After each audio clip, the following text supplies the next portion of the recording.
Hello and welcome to the show. I am your host, Cameron Sadeghi here with you today to talk about the NFL, like always at this time on Sunday. Sorry for the 1 minute delay that we had.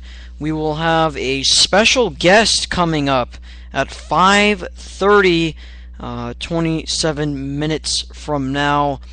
David Reynolds will be on the program talking about the AFC wild card games that are going to be coming up next week. So, today, ton of action, and just all over the place. It was a crazy week 17. I'm going to give you the scores to this action that occurred today. So, let's start with the first games of the day, the early morning session with the Tampa Bay Buccaneers having nothing to play for, facing the Atlanta Falcons, who really didn't have to play for anything as they've locked up the number one seed in the NFC. But it doesn't really matter. This game had no real implications. 22-17, Tampa Bay. Buffalo versus the Jets. Buffalo really capitalized on every single opportunity at home. They easily glide by a Sanchez-led group, 28-9. Cincy, Baltimore, no implications either. This time, Cincy wins, 23-17. Chicago, Detroit, big implications for Chicago. Win, and you're alive for the playoffs, and you need to hope for Minnesota to lose. So Chicago kept themselves alive, 26-24.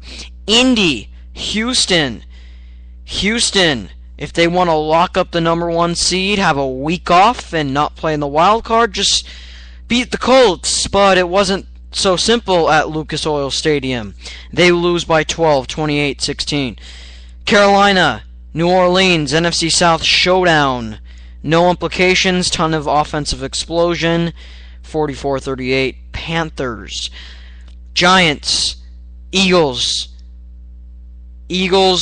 last game for Andy Reid.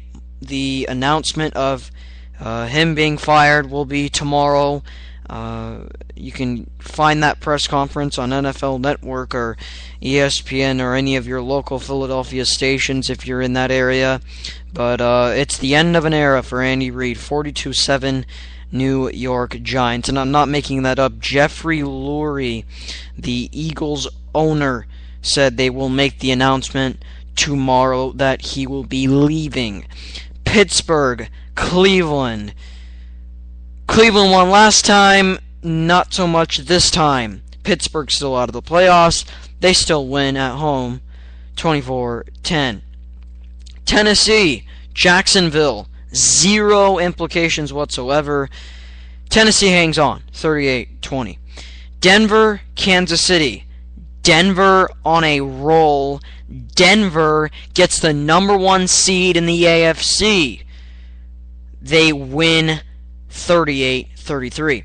Minnesota, Green Bay. The game of the day so far. I told you earlier, if Chicago wanted to stay alive, they needed Minnesota to lose. Well, guess what? Minnesota wins by 3. Adrian Peterson was 9 yards short of the rushing record to beat Eric Dickerson.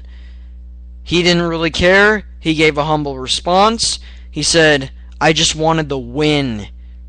They got the win at home. They go to the playoffs. Packers are the 3rd seed. They will not be the 2 seed. San Francisco jumps into the 2 seed, and the Packers have to play in the wild card weekend. New England, Miami in the AFC East. Shutout. New England wins 28-0 in the snow. San Diego, Oakland. San Diego, very, very rainy outside. Really, really bad. Didn't really matter. San Diego holds on against Oaktown. Seattle, St. Louis. Russell Wilson, he does it again. This time, 20-13 at home. Perfect home record. They're 8-0 at home at CenturyLink Field for the Seattle Seahawks. Arizona, San Francisco. Easy win for San Francisco. It was pretty low scoring, and then in the second half, the Niners turned it on. They win 27-13. By the way, Redskins Cowboys next. Whoever wins that game wins the NFC East and will host. Will get a chance to play the Seahawks in the wild card round.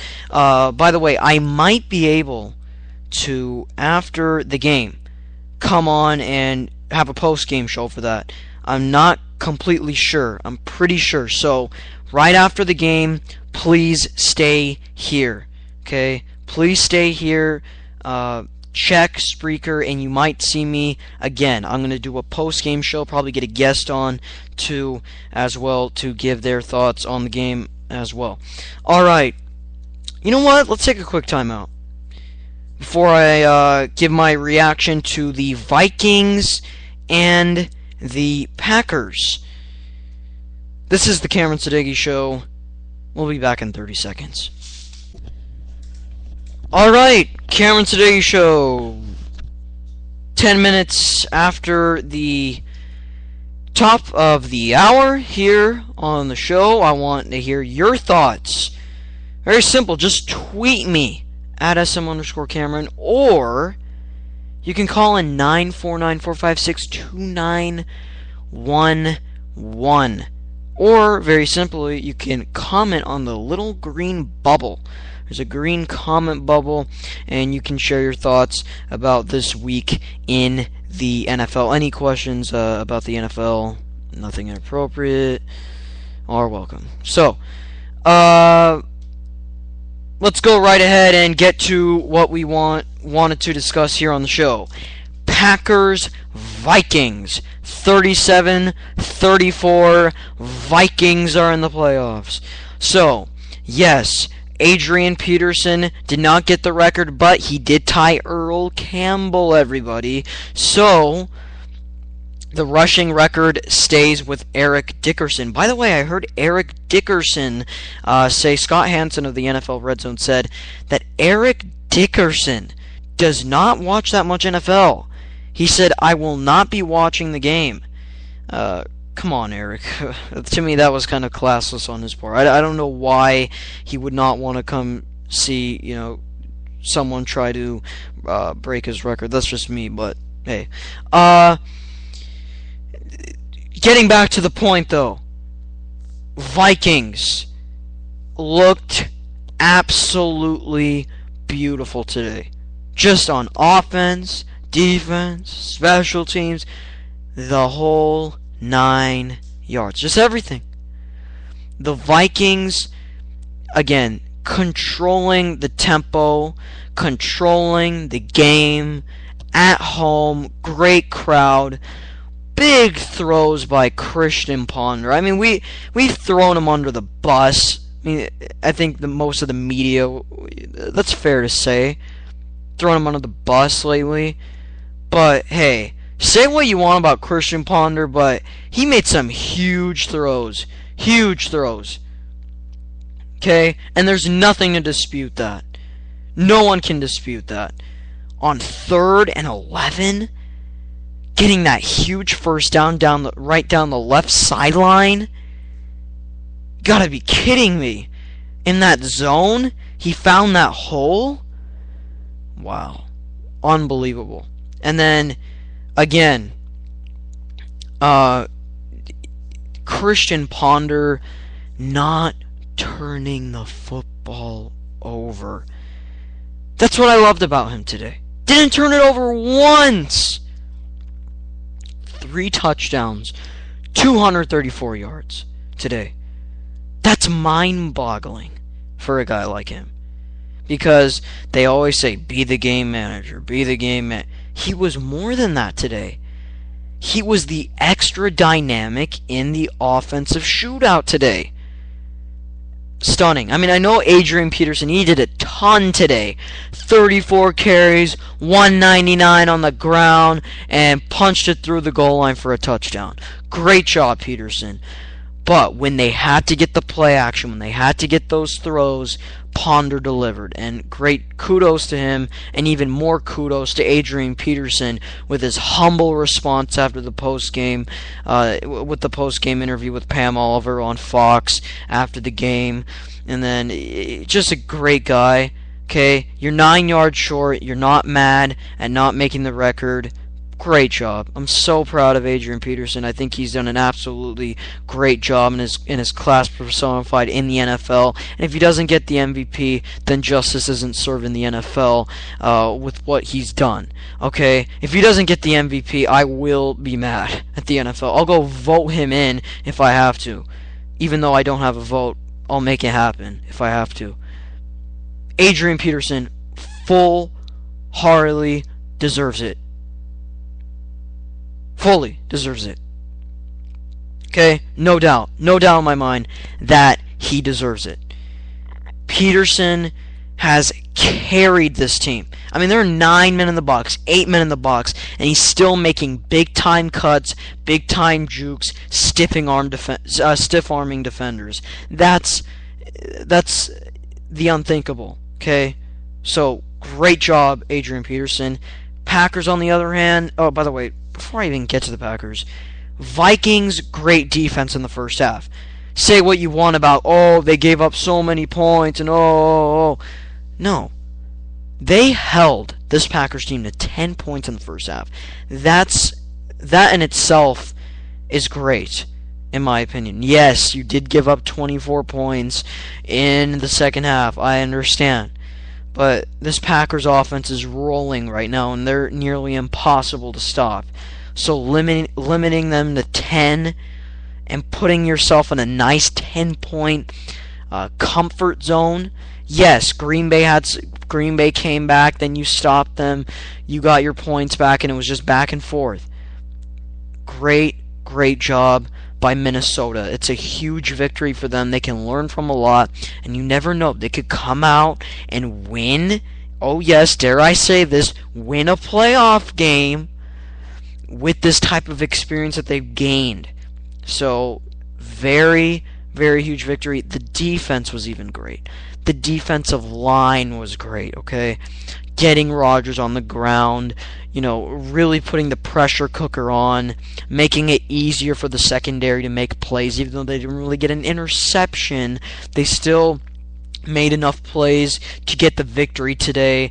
It was absolutely great. And then the fumble forced by Minnesota, by that defensive line. It's just, they've gone so far with this young group, and Leslie Frazier has done an excellent job of leading this group and leading this organization to success. He's got to be at least, in my opinion, considered as the coach of the year with what he's done as well. I mean, look, I know Adrian Peterson has done a lot, but hey, let's not forget what Leslie Frazier has done as well, okay? Doesn't do justice if we don't commend what Leslie Frazier has done for this organization. So, in my opinion, absolutely great job. Green Bay, I thought, to me, I don't know. A lot of people said this was the team that would go from number 3 to number 1. And I actually kind of agreed with that. I thought this was a team where they should and they could have gotten that number 1 seed. I mean, look, this is a tough Vikings team, and Packers did everything they could to win. All right, they didn't lay off. They're not one of those type of teams that will just take a break. Say, oh, we're in, let's just take a break. No. They gave it everything they had, just couldn't execute a few plays. That's all it took in this ball game to really determine the outcome. I think the Packers will be fine, though. Okay? Now, the Packers will be squaring off against the Minnesota Vikings again, but this time in Lambeau Field. That's a huge difference. Now, here's the one thing that really, it always is a huge eye-popping stat. Okay, time of possession, 31 minutes for this Minnesota Vikings team holding the football. Packers, 28. To me, that's the difference. You cannot have Aaron Rodgers have the football for half the game. I mean, that was pretty close. But when you are controlling the time and you are controlling the tempo of the game, you can beat any team in this league. And that's why they say any given Sunday. And that's why we always say any given Sunday when it comes to the Minnesota Vikings, because they have those key elements like running the football, like using the play action, like that defensive line that can make 3 and outs and make it very difficult for the opposition.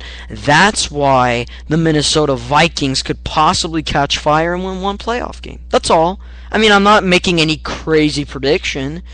I'm not saying, the Minnesota Vikings are going to win the Super Bowl. No. All I'm saying is that, hey, you can catch fire if you control the tempo and you control the time. Especially keeping it on the ground, and like we heard from Benny Ricardo, former NFL place kicker, who came onto this program and said, point blank, the 3 most important things in the NFL are turnovers, field position, and third downs. It's all it boils down to. It doesn't matter how you play, how much you run the football. Okay? Your playing style, everyone's playing style is different. But those 3 elements change the game. Point blank. So Minnesota has those 3 aspects. And they're a force to be reckoned with. Alright, let's move on to the other game that had many on their feet, especially for Chuck Pagano and company. Houston, Indy, Lucas Oil Stadium, early game. Chuck Pagano battling leukemia as the head coach, coming back. What a guy! What a warrior this guy is. Coming back from leukemia, and now coming back on the sidelines, emotionally lifting his group. Stunning. And this Colts team, they've had to go through so much. Okay, I would not be surprised if they beat Baltimore next week. Right? I would not be surprised. I would not be stunned if they don't beat Baltimore. Because with all that they've gone through, with all the obstacles, with all the close games, they're battle tested. They're battle tested. And Andrew Luck is extremely battle tested. And this Colts defense made some huge plays with the interceptions. Schaub not looking that great at all. Arian Foster didn't really help that much on the ground. Yes, 96 yards, that's a lot, but they needed more out of him. Just the turnovers, like I always say, 2-0 ratio. Houston turned it over 2 more times. Indy 0. Guess who wins? The team that turns it over less. Happens all the time. And then, again, the third downs. 9 third downs converted.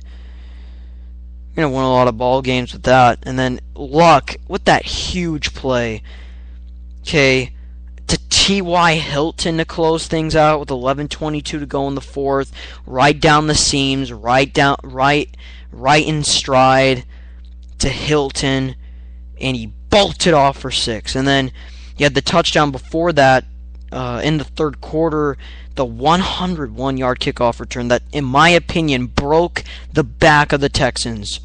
Broke their will right there in this football game. And just kudos all the way to Indy.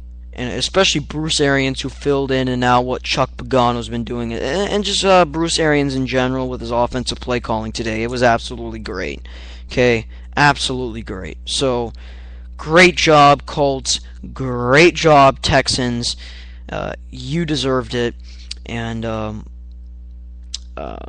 I think the Colts will really have a shot against Baltimore. Yes, it's on the road, but let me tell you this: they don't have Ladarius Webb. They don't have Ray Lewis may come back, but they don't have Ladarius Webb. Ray Lewis is gonna not probably be in full shape, so who knows? Again, who knows? All right, so that game between Indy and Baltimore, very interesting. Very interesting. Okay, I'm going to give you the playoff picture, then we'll have the interview, and we'll talk more games. I'll even give you a Sunday Night Football update on the show.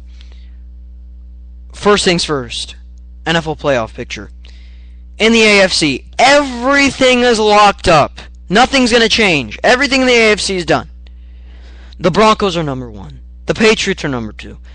The Houston Texans today, oh my goodness. And these past couple of weeks, the Houston Texans are now the 3rd seed in the AFC. Baltimore's the 4th. Colts are the 5th. And the Cincinnati Bengals, after beating the Pittsburgh Steelers, clinched the playoff spot last week, and they are in the playoffs at the 6th seed. They will face the Houston Texans in a rematch. Yes, a wild card rematch all over again in Houston.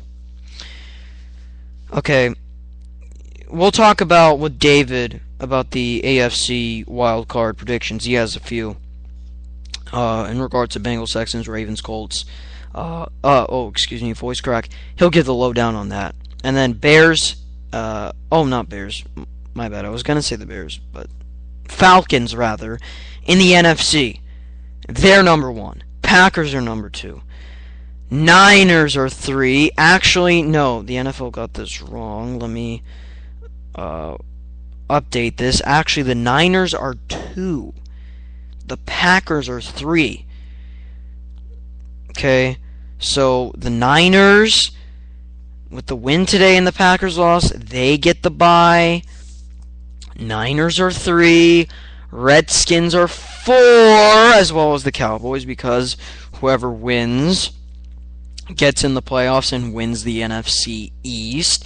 Then the Seahawks are 5th, and the Minnesota Vikings, with their victory today, are the 6th seed. So, the winner of this game faces the Seahawks at home.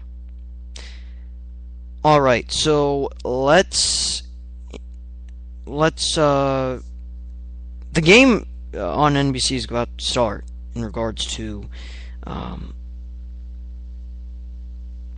in regards to what's going on in Sunday Night Football. Some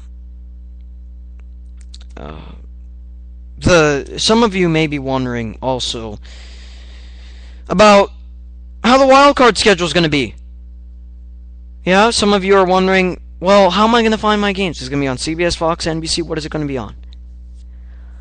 I'll find out for you right now, but I want to, you know what? Let me give you my prediction for this game, for this Redskins Cowboys game, before we take a timeout, then get to David Reynolds. This game, I believe that the Cowboys will win this football game by 3 points. I think Tony Romo's going to have a monster day. Yes, I know they could not contain Robert Griffin III whatsoever in that Turkey Day game on Thanksgiving in Dallas. But in the elements and the circumstances, I'm going to take Tony Romo and company for this one by 3. Let's take a quick timeout, and we'll get David on in a few moments. Stay tuned. Alright, we are back here on the Cameron Sadeghi Show with David Reynolds, as promised, to discuss the AFC wild card, as everything is locked up in the AFC currently right now. No Sunday night games for the AFC.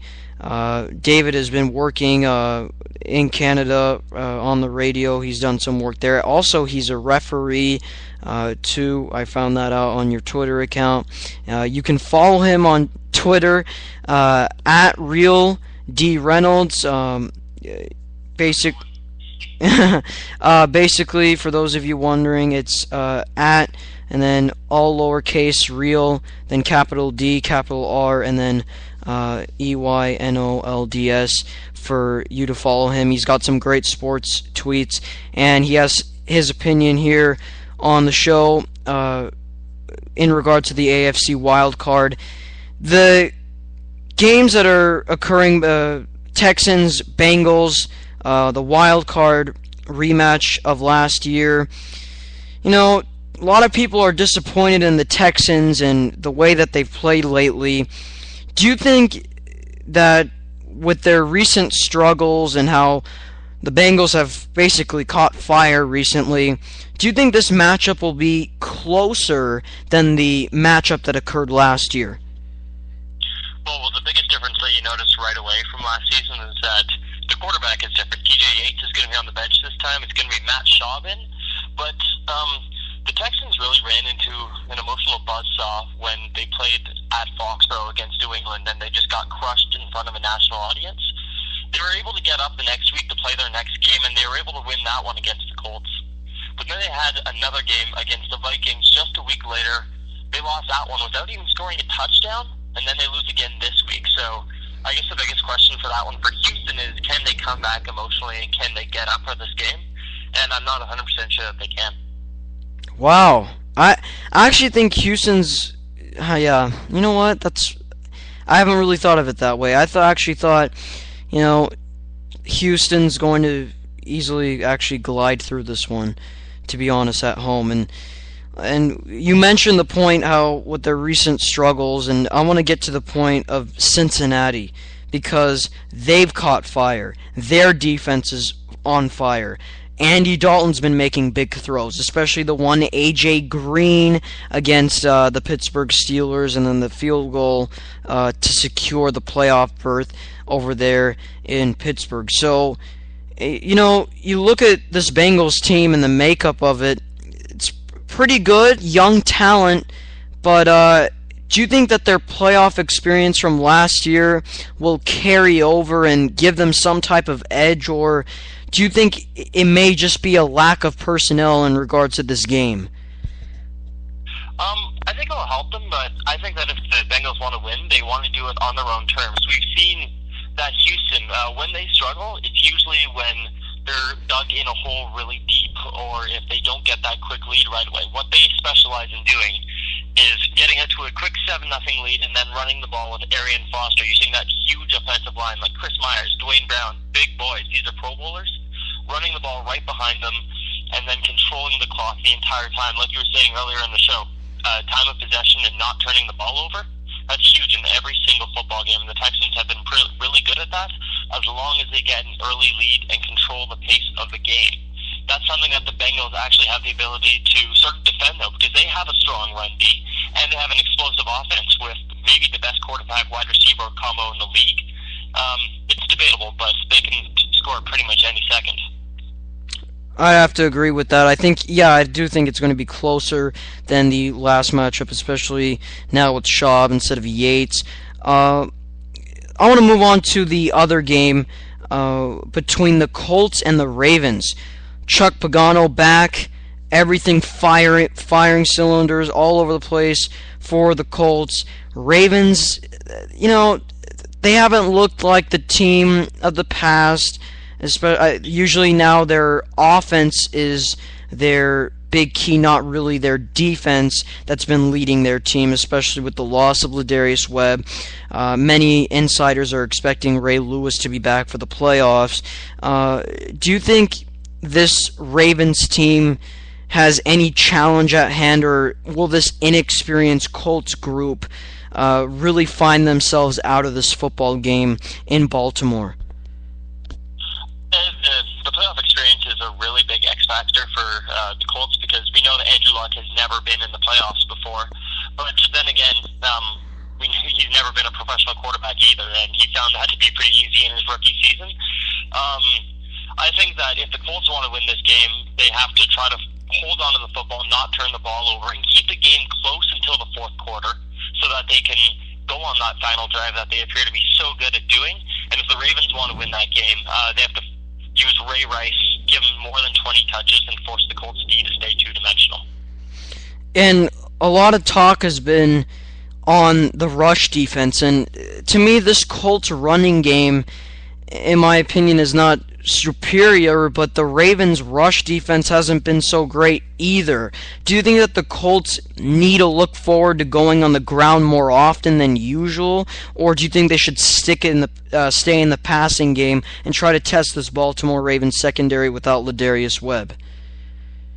I think that they need to play a safe ball game. If they can get even 3-yard rushes or 4-yard runs, it may not be getting first downs, but it's accomplishing a purpose of making sure that the Ravens are at least thinking it could be a run or a pass. Because if you're passing all the time, you can get pass rushers on the edge like Kruger, McPhee. They can just charge right after the quarterback or right after Luck and try to force the football away and sack him, hit really hard on third down. But yeah, if the Colts run the ball, it makes it really easy for the Colts to be able to do a play action, set that up, and not be a one-dimensional offense. Okay, with all the things that the Colts have gone through, and with getting Chuck Pagano back, Bruce Arians was filling in during the time that he was battling leukemia, and this team has been emotionally lifted. They've done a superb job. Do you think that Andrew Luck, especially in this emotional type game that they're going to be facing next week, do you think he, even this young, has a chance to possibly get hot in the playoffs and, maybe even win 2 playoff games? Or do you think the most in his potential is possibly only winning 1 playoff game? I think that they have a really solid chance of winning this week. My pick is the Ravens. I think they're going to win, but I would not be surprised at all if Andrew Luck and the Colts and Chuck Strong and all that became a huge factor and helped the Colts win the football game. But I think if they win this game, they either have to go to Mile High to play Peyton Manning, or they go to Foxborough to play Tom Brady. And I like Andrew Luck, but we already saw what happened when they played New England earlier this year. And I think that would be more of the same thing if they went to Denver.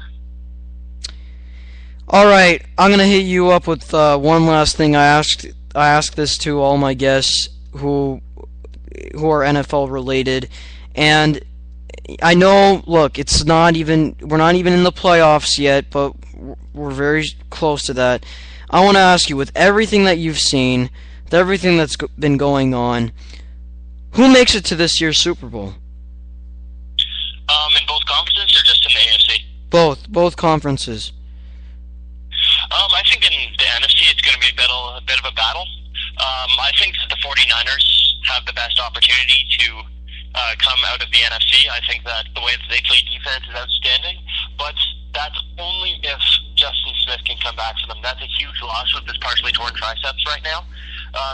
You'll notice that Alden Smith does not have a sack ever since Justin Smith has been inactive for the 49ers. He's such a huge part of that defense, and I think that without him, the 49ers D just isn't the same, and it could open the door for maybe Seattle to make it through. I wouldn't be surprised if Seattle made it through. And on the AFC side, I think that New England's going to come out in the end, just because Tom Brady's been there so many times before, and I am not sold on the Denver Broncos. A lot of people are, but they've played Oakland twice, Kansas City twice, they played the Browns, San Diego twice. They've had a remarkably easy schedule, and they haven't beaten a team with a winning record yet this season. I absolutely agree with you on the Denver part. I feel like they've really had an easy road after that San Diego victory, and the Seahawks one, I don't know about that. I mean, I don't know about that if you think Super Bowl for them. I mean, yes, they're a contender, but man, that would truly be amazing if they made it to a Super Bowl.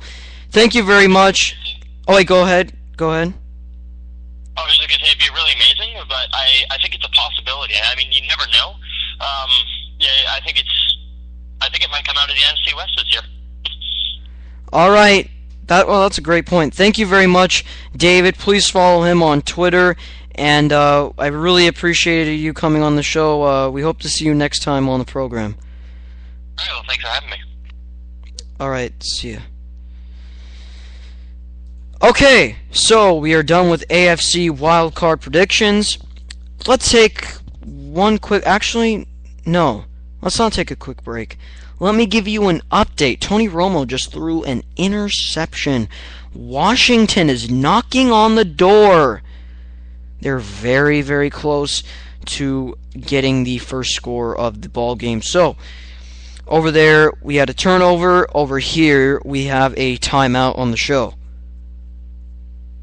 This is the Cameron Sadeghi Show. Please wait 30 seconds.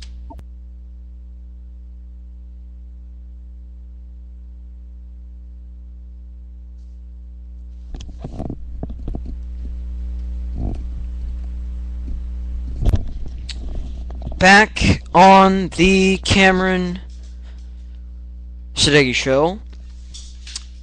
This game, as I said, Washington-Dallas Sunday night. 0-0.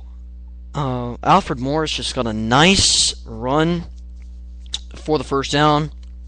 Redskins in Dallas territory. Alfred Morris, yeah, everyone's just talking about how Rookie of the Year, RG3, Andrew Luck, Russell Wilson, but I've heard some people say Alfred Morris, and that's very valid too. You can make a strong case for him, as Morris just ran for about 5 or 6 right now. Okay, let's get to, let's get to one more game really quickly I wanted to talk about. In regards to, let's see, what is the game that I wanted to discuss with you guys? It was okay, I know the game. It was Chicago. Well, yeah, well, you know what? We'll talk about Chicago and Detroit briefly. I mean, my goal here on the show was to talk about games that happen pretty much for playoff implications. And this one was, but Minnesota got the victory to boot the Bears out of the playoffs. So, I mean, look, the Bears did a nice job overall, with their ability, controlling the tempo. They had it on the ground. I mean, Forte did great. Cutler did pretty good. To me, just this Bears team, I was just really stunned at how they could not at all finish the season well. The Bears could not at all. I mean, with that Green Bay loss, it really set them back. It really did. Earlier on in the season. It just... Jay Cutler, to me, with all the criticism that he's faced, some people are blaming it on him. I'm not blaming it on him. I'm just blaming it on this whole entire group. And you know what? Lovie Smith may be gone after this year. I don't even know if he's going to be a Bears coach. I mean, he's had a lot of opportunities. As much as I like the guy, he's had a lot of opportunities. I mean, I don't know.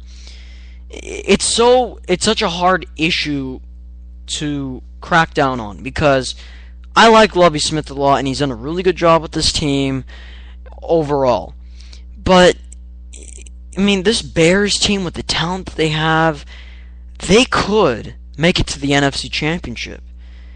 And Unfortunately, they didn't this year, and it was pretty disappointing. Pretty disappointing. I don't know. I think he may get booted out tomorrow. Tomorrow's Black Monday. We hear about Black Friday in stores. It's Black Monday for coaches and GMs.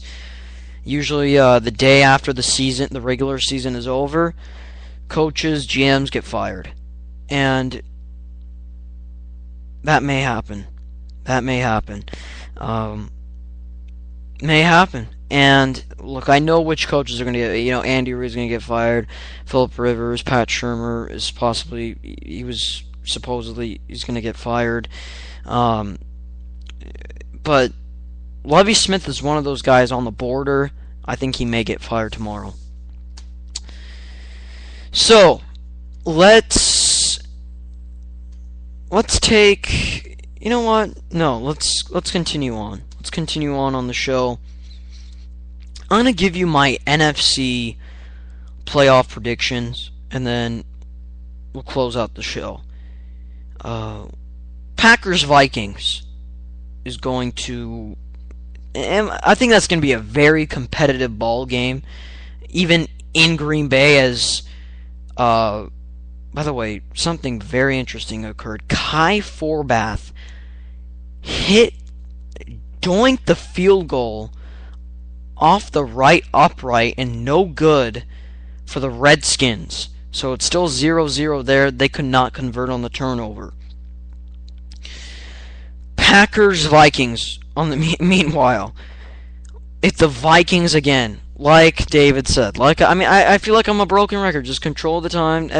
I said time, turnovers, field position. 3 things. Who's going to execute in the playoffs? That's really what it boils down to. Turnovers, time, and possession. And third downs. Time, third down, turnover. With the possession of the time, turnovers, third down, field position, it's huge. Huge. Vikings have really mastered that. They've really done a solid job with that. Packers, they're also very good with that too. Vikings just did a little bit more today. Now, with the Packers, their defense could not... I know Adrian Peterson's hard to stop, but remotely, to me, they do not have a great rush defense. And that's something that they're going to really it's going to be very flawed, especially with that play action. They don't know what's going to happen. The Vikings just establish that run, and they get that play action opening up. It's going to be a tough day, and Aaron Rodgers gets that pressure on him. I don't think they win, if that's the case. But I still think Green Bay is going to win by 3. I just do not think that Minnesota is going to muster up enough plays late in the football game, make some key throws or a key stop to win that football game. I just don't think so for the Vikings.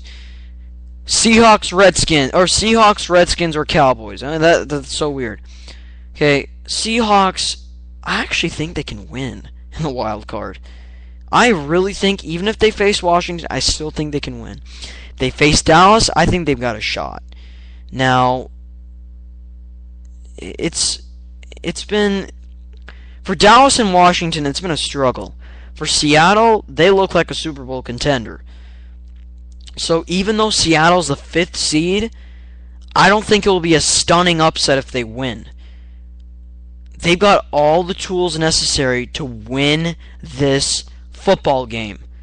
And Seattle, if Russell Wilson just doesn't turn over the football, no turnovers and Seahawks win. That's how good this team is. That's how good this team has become. And I have to credit Pete Carroll. Usually college coaches have a hard time stepping in there and helping their guys out and really doing a good job. They have done a supremely excellent job in the coaching staff with the Seattle Seahawks, week in and week out. So they've done a great job executing plays in the stretch, late in the ball game, down the stretch. So, credit to them. I'm going to go Seahawks. I'm going to go Seahawks. I think the Seahawks can come in there and win that football game. I think, you know what? Looking at this, if the Seahawks win, they would have to go face, assuming that the Packers win, they would go face the Falcons. And I think they could beat the Falcons. So, the Seahawks could make it to the NFC Championship this year. I don't think they'll win the NFC Championship, though. I don't think they could beat San Francisco. I know San Francisco won on that night, but San Francisco was just flat. Flat. As great as Seattle played, San Francisco, they'll have that home field advantage, and on that type of field, on that surface, they will win. They will win. Okay, we're going to take one more timeout, and then we're going to end the show. I'm going to tell you something. I might be able to do a post-game show. I'm pretty sure after this Cowboys-Redskins game. Then I will make sure to, I'm going to try to get a guest, try to have a post-game show, but please make sure you're on Spreaker.com right after the game, because I might be able to do a game, and I'll tell you through Twitter, I'll tell you through Facebook. Okay, so watch out. I'll be ready, so I'll give you more details about that right after these messages.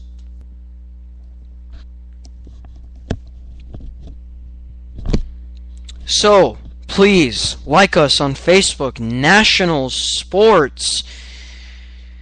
All one word, just capitalize the first letter in N, and you will be liking our Facebook page. Please like our Facebook page. We will give you more updates there. Twitter, at SM_Cameron, you can follow that. Got some sports tweets there. That's also where I will tell you about the show. Okay, who am I going to have on? What's going to go on? I'll get through all of that. So, please hang on tight. Then, you know what? I haven't told you guys, but if you ever miss a show and you're on YouTube, you can find us. Yes, we do have a YouTube channel. You can subscribe to National Sports. Let me see if I could give you the link to our channel. I'll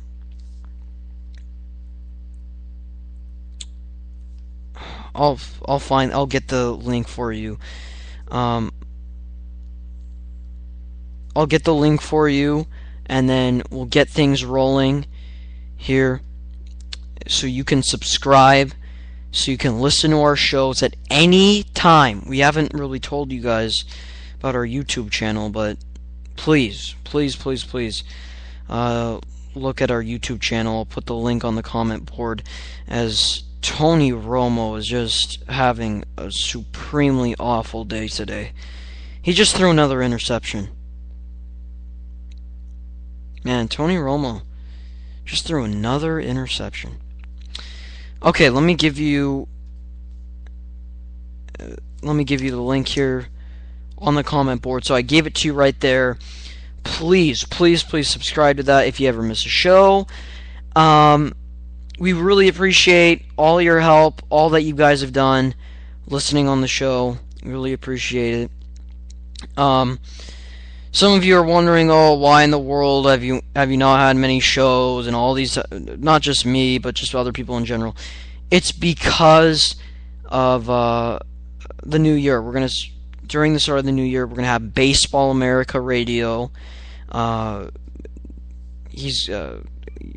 have a new host, Baseball America Radio. He'll be doing a show on here on January 2nd, and then we've got some other hosts who will be doing shows. We've got NFL Goal Line with Nick and Phil.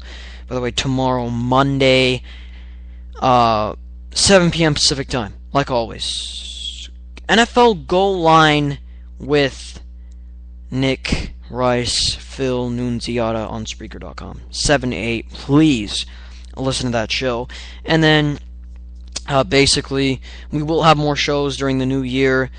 The end of the year, it's hard to, fit in the shows, but we've done an alright job. Please look at our archives, listen to our archives, please. We really appreciate everything that you guys have done listening here, and that's gonna wrap. That's gonna be the wrap for the show. Thank you very much for listening. Thank you for everything that you've done, and like always, hasta luego.